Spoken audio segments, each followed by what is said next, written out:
पूछे कि गुरुजी तुमने कहीं स्वर्ग देखा है, तुमने कहीं नरक देखा है? तो शिव महापुराण की कथा कहती है कि जो चले जाता है वो आकर बताता है कि वो स्वर्ग में है कि नरक में है। पर इतना जरूर है कि अगर आप शिव महापुराण की कथा के अंदर बैठे हो, आप शंकर को एक लोटा जल चढ़ा रहे हो, आप पंचाक्षर मंत्र नमः शिवाय कर रहे हो, आप षडाक्षर मंत्र ओम नमः शिवाय कर रहे हो, आप राम नाम कृष्ण नाम शिव नाम जप रहे हो, श्री शिवाय नमस्तुभ्यम बोल रहे हो, आप देवी की आराधना कर रहे हो, आप शंकर की आराधना कर रहे हो, आप भूखे को भोजन करा रहे हो, आप प्यासे को पानी पिला रहे हो, किसी की शिक्षा की व्यवस्था कर रहे हो, किसी की औषधि की व्यवस्था कर रहे हो, तो समझ लेना कि आप स्वर्ग में निवास कर रहे हो, आप नरक में नहीं रह रहे। ये पृथ्वी ही स्वर्ग है, ये भूमंडल ही स्वर्ग है।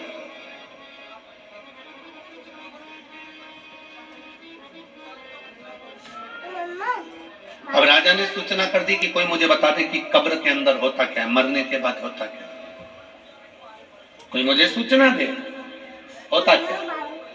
अब दे सूचना कोई।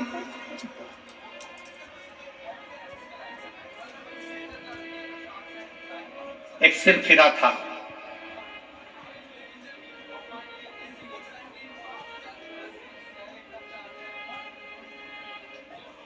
बहुत कंजूस था।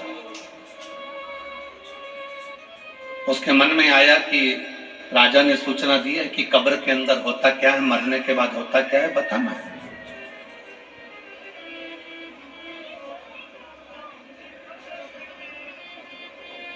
और मुंह मांगा इनाम दिया जाएगा, मुंह मांगा धन दिया जाएगा, ठीक है। उस व्यक्ति ने, कंजूस ने विचार करा कि मैं अगर अंदर कब्र में चले जाऊंगा, सो जाऊंगा, 20-25 मिनट की बात है, राजा ने तो 15 मिनट दिए हैं, मैं 20 मिनट अगर कब्र के अंदर मिट्टी में दब के सो भी जाऊंगा तो आकर बता दूंगा कि क्या होता है, ठीक है।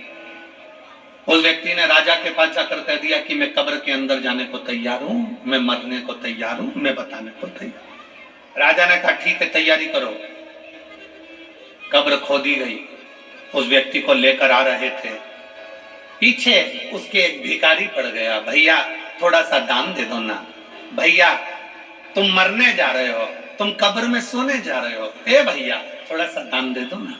भिखारी कहे भैया भिक्षा दे दो ना, भैया मेरे कटोरे में कुछ डाल दो ना, भैया कुछ दे दो ना। अब वो भिखारी तो सोच रहा था कि मैं वापिस आऊंगा और सोने सोने की रकम मिलेगी, बस। अब ये भिखारी और वो कंजूस अलग, इसको क्या दूं? सामने पड़ा था कचरा, पत्तियों के थोड़े थोड़े जो सूखी पत्तियां पड़ी थी, वो पत्तियां उसने उठाई और उसके कटोरे में डाल दी भिखारी के। ले ये ले, तेरे कटोरे में मैंने दे दिया दान, बस यहां से जा, चल जा यहां से।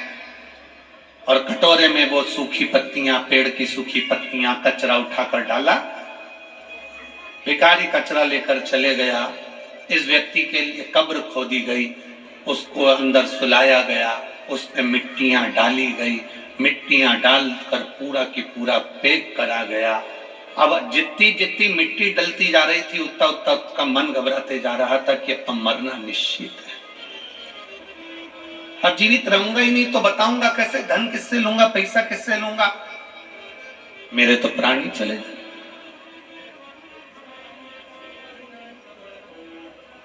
कोई बात नहीं, बस तो मैं जाऊंगा, ये पक्का।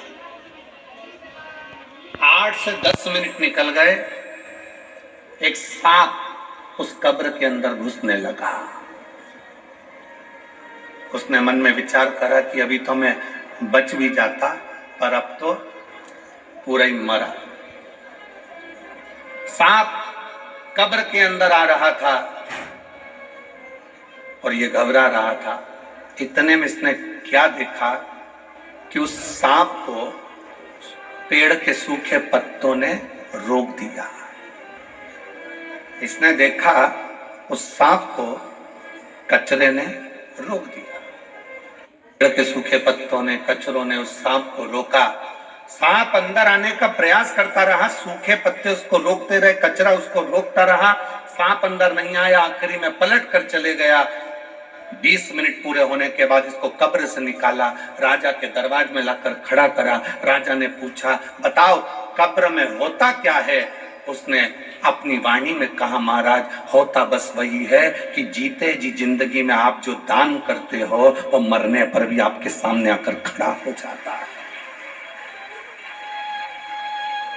जीते जी आपने जो भजन किया, जीते जी आपने जो कीर्तन किया, जीते जी आपने जो मंत्र जाप करा, जीते जी आपने जो नाम जाप करा, जीते जी आप शंकर की कथा सुन रहे हो, जीते जी आप एक लोटा जल चढ़ा रहे हो, फिर निवेदन है, शंकर को तुम्हारे एक लोटा जल की जरूरत नहीं है, शंकर को तुम्हारी बेलपत्र की जरूरत नहीं है, शंकर को तुम्हारे दीपक की जरूरत नहीं है। शंकर कहते हैं कि ये सब कुछ तुमने जल चढ़ाया तुम्हारे लिए, तुमने बेलपत्र चढ़ाई तुम्हारे लिए, तुमने दीप लगाया तुम्हारे लिए, ये सब कुछ तुम्हारा, तेरा तुझको अर्पण क्या लागे मेरा